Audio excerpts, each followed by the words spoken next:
ফাহিমচুদের লোক শেরপুর 2 যারা মারছে নেতৃত্ব দিচ্ছে ওবি রফিক, তারা আমার মারার জন্য অভিযোগ করছে এবং ভিতর থেকে অতর্কিতভাবে আমাকে উঠা নেওয়ার জন্য প্রাণনাশের মারার জন্য আমার তার গাড়িতে নিয়ে দিয়েছিল। আমার প্রশাসনে আমার হেল্প করে আমার জনতা খুব কিছু আমি রিড করবো কেন, অত কথা একটা যে আমি রিড করবো কেন।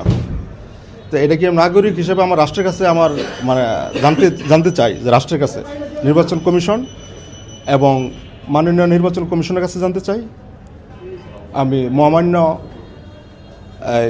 হাইকোর্টের মাধ্যমে জানতে চাই দেশবাসীর কাছে, যেটা আমার নাগরিক অধিকার আছে কিনা।